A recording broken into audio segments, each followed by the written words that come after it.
السلام علیکم دوستو، دی رپورٹرز کے ساتھ میں ہوں آپ کا میزبان تیمور یوسفزئی، اور آج میرے ساتھ ایک ایسی شخصیت موجود ہیں جو کہ صرف کشمیری بہن بھائیوں کے لیے نہیں بلکہ پاکستان کے ہر اس شخص کے ساتھ کھڑے ہیں جن کو مشکلات کا سامنا کرنا پڑتا ہے۔ تو ملاقات کرواتے ہیں آپ کی شہیر صاحب سے۔ السلام علیکم۔ وعلیکم السلام ورحمۃ اللہ۔ سب سے پہلے تو بہت شکریہ، آپ نے ہمیں ٹائم دیا، آپ کا بڑا پن آپ نے اس قابل سمجھا یوسفزئی صاحب۔ شہیر صاحب یہ بتائیے گا کہ آپ کس طرح اس فیلڈ میں آئے، مطلب آپ سیاست کی طرف کیسے، آپ کا ایک نظریہ کیسے آپ کا پھیلانے کا دل کیا ہے؟ دیکھیں، بچپن سے ہم بھی جب میڈیا دیکھتے تھے تو ایک گلیمر ہوتا ہے، آپ کا رول ماڈل ہوتا ہے وہ شخص جو آپ کو ٹی وی پہ بیٹھا نظر آ رہا ہے۔ اس قوم کی مائیں بہنیں بیٹیاں پی ٹی وی نیوز پہ جو نیوز کاسٹر نے دوپٹہ لیا ہوتا تھا وہ چاہتی تھی ہمارا بھی ویسا دوپٹہ ہو، جیسے انہوں نے سرخی پاؤڈر لگایا ہوتا تھا وہ چاہتی تھی ہم بھی ایسے لگائیں۔ پھر پی ٹی وی پہ جو ڈراماز چلا کرتے تھے، پہلے پی ٹی وی ہوتا تھا تو ادھر ڈریسنگ جو ہوتی تھی تو عید پہ مقابلے ہوتے تھے خواتین کے کہ میں نے فلانی کی طرح کپڑے پہنے ہیں تو میں نے فلانی کی طرح پہنے ہیں۔ پھر آہستہ آہستہ چینلز چینج ہوتے گئے، مزید آتے گئے، کیبل انٹروڈیوس ہوئی۔ ہوا کیا کہ آپس میں کمپٹیشن میں جو شرفاء تھے، شریف چینلز تھے، ان کی آڈینس ڈسٹریبیوٹ ہو گئی مختلف چینلز میں۔ سبقت وہ لے گیا جس نے فحاشی دکھانا شروع کی، بالکل، کیونکہ ایک قوم کا ایک ہیومن نیچر ہوتی ہے کہ جب آپ ساری زندگی بڑے ایک اچھے ایٹماسفیئر میں پلے بڑے ہوتے ہیں لیکن اچانک آپ کے سامنے ایک ننگی تصویر آ جاتی ہے تو وہ اٹریکٹ کرتی ہے انسان کو۔ بالکل۔ اب ہوتا کیا ہے کہ ہیومن نیچر ہے، انسان پہ شیطان حاوی ہوتا ہے۔ اب اٹ ڈیپینڈز آن ہم، it depends on the state, it depends on the media کہ وہ اسے اسی پہ تلے رکھے۔ اب میڈیا کو تو اپنی ریٹنگ مل گئی، بالکل، اس کو ریٹنگ سے غرض ہے۔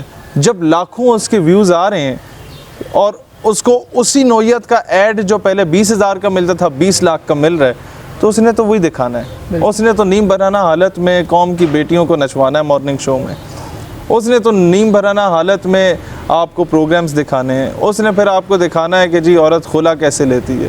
جب یہ ساری چیزیں دیکھیں، میڈیا کہا جاتا ہے آپ کی ریاست کا ایک ستون ہے۔ اب آپ کی قوم کی تربیت اسکولوں میں نہیں ہوتی، اسکولوں میں تو بچے کو صرف یہ بتایا جاتا ہے کہ 16 سال تعلیم حاصل کرنی ہے نوکر بننے کے لیے۔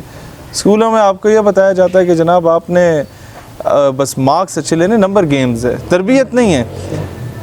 ایک دور ہوتا تھا کہ پی ٹی وی آپ کی تربیت کرتا تھا، صبح آپ اٹھتے تھے پی ٹی وی پہ تلاوت ہوتی تھی، پھر ایک بڑی زبردست دعا کرائی جاتی تھی 7 ساڑھے 7 بجے، پوری قوم اے اللہ ہم پہ ہماری جتنا ہم استطاعت نہیں ہے اس سے بڑھ کے بوجھ نہ ڈال، وہ دعا۔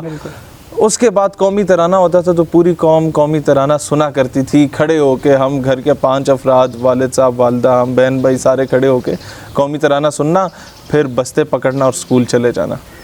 اب وہ تربیت نہ تو آپ کا پی ٹی وی کر رہا ہے، نہ اسکول کر رہے ہیں، نہ تربیت آپ کے گھر میں والدین کر رہے ہیں، کیونکہ والدین جب 12 14 ہزار فیس یا یہ او اے لیولز کے اسکولوں کے تو 40 ہزار 60 ہزار فیس مہینے کی جب دے رہے ہیں تو یہ سمجھتے ہیں کہ تربیت بھی انہوں نے کرنی ہے، اور وہ تو بچے کو آئس پہ لگا رہے ہیں۔ وہاں تو بچے جا کے چرس پینا شروع ہو گئے ہیں، وہاں تو بچے جا کے جناب اپنی بڑی بڑی گاڑیوں سے شیشے کھول کے گرلز کالج کے سامنے اپنے نمبر لکھ کے تقسیم کرنے میں لگے ہوئے ہیں۔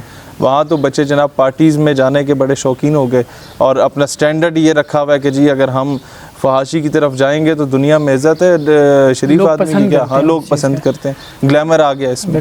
اب جو تربیت ہے نا وہ آپ کا میڈیا اس طریقے سے کر رہا ہے کہ آپ کو تباہ کر گیا، وہ آپ کو بالکل پٹری سے اتار گیا۔ اب اس سینیریو میں یہ جنگ لڑنا جو ہم لوگ لڑ رہے ہیں یہ خاصا مشکل ہے، لیکن ایک چیز ہے اس میں عزت بڑی ہے، اس میں اللہ نے بڑا آپ کے دل کو بڑا مطمئن کر دیا۔ اچھا شہیر بھی یہ بتائیے گا کہ اب جو کرتارپور راہداری تھی اس کے بعد اب مندر بنانے کا سوچ رہے ہیں اسلام آباد میں۔ دیکھیں کرتارپور راہداری میں اگر یہ کہتے ہیں کہ جی وہ ایک موومنٹ کو آغاز دینے کے چکر میں ہے تو میں اگر واقعی وہ ہے تو پھر تو ٹھیک ہے، اس کے پس پردہ جو دوسرا ایک ایلیمنٹ کرنے کی کوشش کر رہے ہیں وہ بھی ہماری نظر میں ہے اور اس کو ہم بہت اچھے طریقے سے نہیں. اب یہ مندر جہاں تک اسلام آباد میں مندر کی بات ہے میں بہت سمپل سی بات بتاؤں.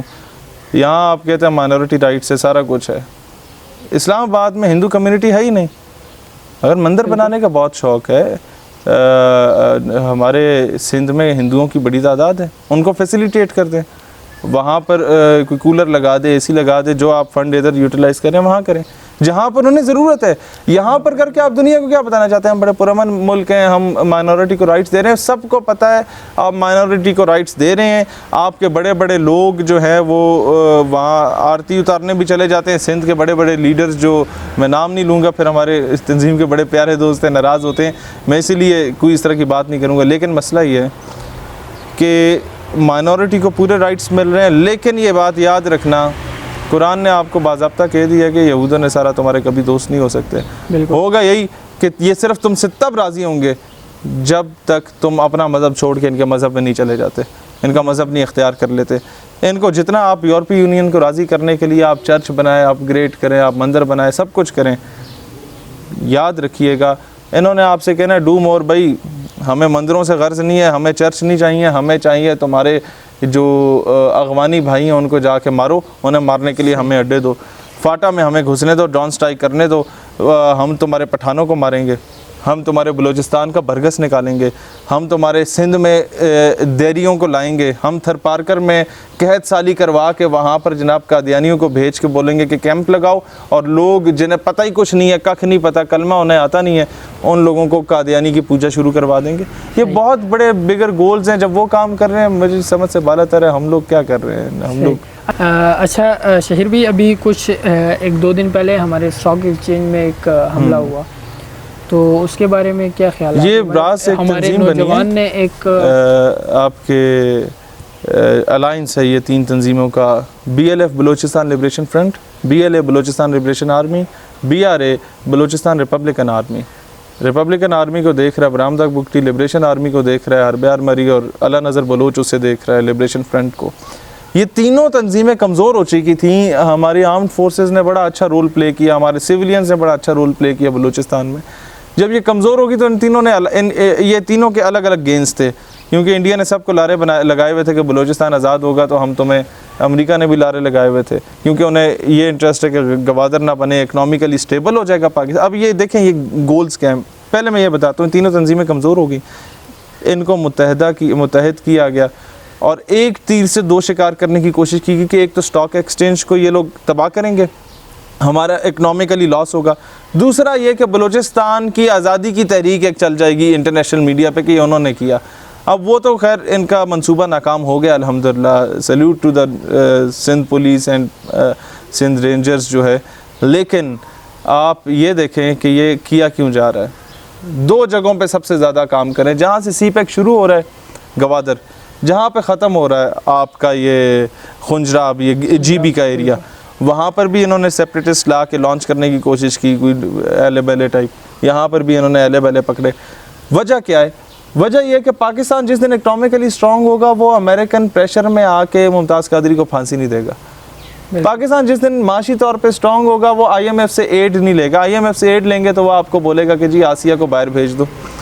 پاکستان جب معاشی طور پہ مستحکم ہوگا تو وہ کسی کو یہ نہیں کہے گا کہ میرے گھر کا رستہ لو اور جا کے میرے بھائیوں کو مارو.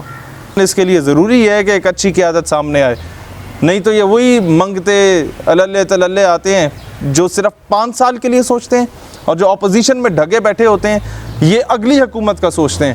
یہودی جو ہیں اگلے 100 سال کا سوچتے ہیں. 1000 سال غلامی کرنے کے بعد بھی نا یہودی قوم جو آج پوری دنیا کی اکانومی اس کے کنٹرول میں, پوری دنیا کا جو میڈیا ہے, بڑے بڑے چینلز ہیں, گروپس ہیں, میڈیا گروپس, وہ اس کے قبضے میں. اب لوگوں کا اوپینین کیسے بنتا ہے؟ جو میڈیا انہیں دکھائے گا لوگوں نے ماننا ہے. آج سارے چینلز میڈیا پہ چلا دیں کہ جی شہیر سیالوی نے اسٹاک ایکسچینج پہ حملہ کیا, صحیح, سارا دن چلائیں تو لوگوں نے مان لینا ہے. پہلی بار کہیں گے جھوٹ بول رہے ہیں.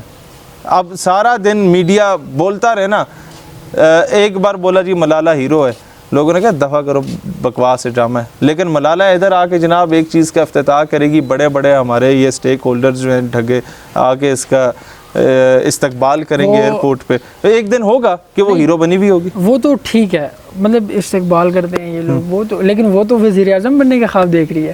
آپ کو لگتا ہے کہ دکھائے گئے ہیں نہیں, آپ کو لگتا ہے کہ یہ 5 سال تو خان صاحب کے ہیں, اگلے میرے نہیں, وہ وزیر اعظم کی ایک ایج فیکٹر ہوتا ہے, اس کے بعد بندہ بنتا ہے.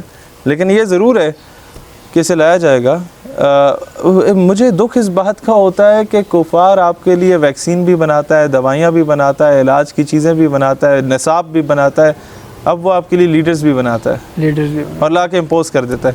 اب کوئی پوچھے جی کیسے آئے گی, قوم بیوقوف ہے, ستو پی کے سوئی بھی ہے. میں پوچھتا ہوں, قوم نے اس وقت بھی ستو پیا ہوا تھا بھائی جان, جب شوکت عزیز لا کے امپلانٹ کر دیا گیا تھا. کون جانتا تھا, کونسلر بھی نہیں تھا. کہاں سے آیا وزیر اعظم بنا گیا, اٹک سے علاقے اسے ہمارے علاقے سے لا کے جتوایا گیا. کون کون بکا, کیسے کیسے بکا, یہ کہانی پھر سے. جی دوستو, شہیر صاحب کی گفتگو آپ نے سنی, تو امید ہے کہ یہ ان فیوچر ہمارے ملک کے لیے کافی بہتر کرنے والے ہیں انشاءاللہ, اور ان سے کافی ساری امیدیں جڑی ہوئی ہیں. تو اپنے میزبان تیمور یوسف زئی کو دیجیے اجازت. اللہ نگہبان.